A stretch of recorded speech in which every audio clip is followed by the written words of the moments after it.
Patriarche, vous venez de recevoir une grande délégation. Sont-ils venus en votre propre nom ou peut-être il y a un agenda caché sur l'arrivée de toute cette délégation dans la province orientale? Non, d'abord, c'est une délégation de la Société financière internationale, SFI.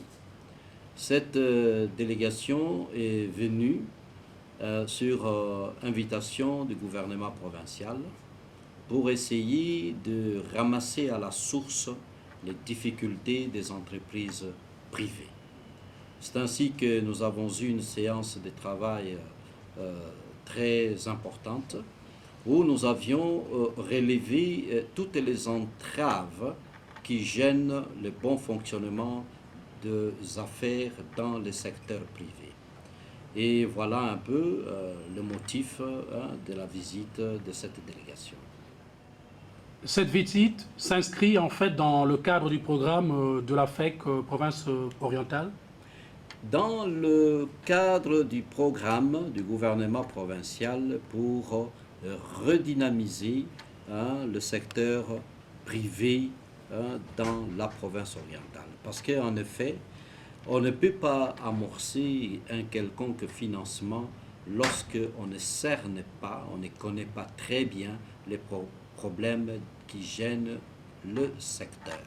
C'est ainsi que cette délégation s'est penchée, comme qui dirait, elle est venue faire le diagnostic pour voir ce qu'elle pourra amener à l'extérieur comme réalité de la province orientale afin de demander aux investisseurs de l'extérieur de venir déjà en connaissance des causes pour investir dans la province orientale. Président Moukeni, vous parlez en principe du diagnostic, mais quel est vraiment l'état de lieu de la FEC province orientale? Je pense que quand vous parlez de la FEC, c'est pour parler des affaires de la province orientale. L'état des lieux n'est pas tout à fait rose. Mais il va sans dire que depuis quelque temps, nous assistons à un élan nouveau dans la province.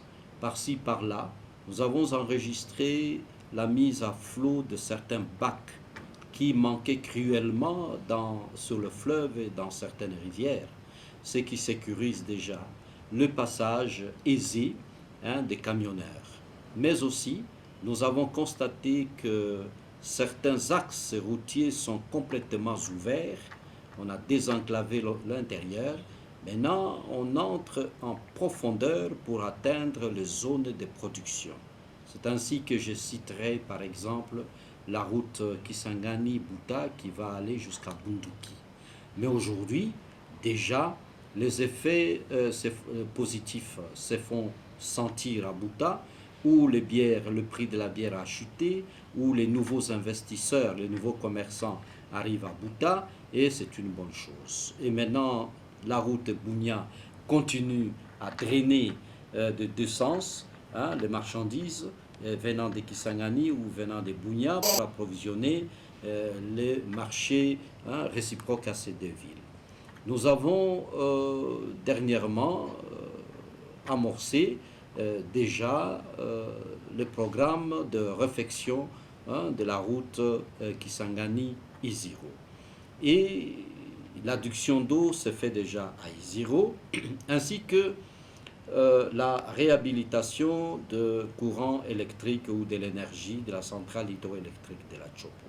Tout ça, ce sont des paramètres, lorsque tous mis ensemble, je pense que ça va sécuriser les affaires à Kisangani et nous sommes maintenant dans cette voie-là.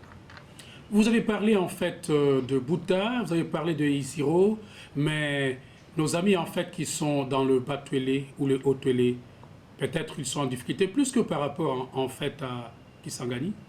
Non, ces deux contrées ont des difficultés pour atteindre plutôt Kisangani. Mais c'est comme je vous ai dit, la route Kisangani-Bouta est entièrement ouverte et la route Iziro est en train d'être réhabilitée. Mais les difficultés résident beaucoup plus dans le secteur de production. C'est-à-dire vous quittez par exemple le district pour aller dans les territoires. Et ce sont les territoires qui sont le poumon économique des districts et partant de la ville de Kisangani.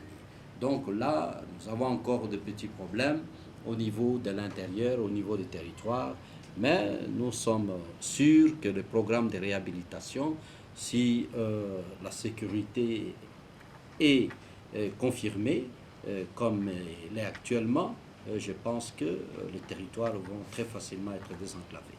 Et quelles sont les relations de votre fédération et le gouvernement provincial? La relation entre ces deux structures se porte à merveille. Chacun de son côté se grouille, travaille pour l'intérêt de la population. En ce qui concerne la FEC, nous continuons à mettre à la disposition des opérateurs économiques toutes les informations et tout l'encadrement souhaité pour l'exercice de leur profession. Mais du côté gouverneur, nous pensons que les choses se font jusqu'à présent, comme qui dirait, sans reproche. Mais il vous appartient à vous d'aller poser cette question à l'exécutif provincial. Mais en ce qui concerne nos relations, il n'y a pas de nuages noirs qui assombrissent nos relations. Nous vous remercions, Monsieur le Président. C'est à moi.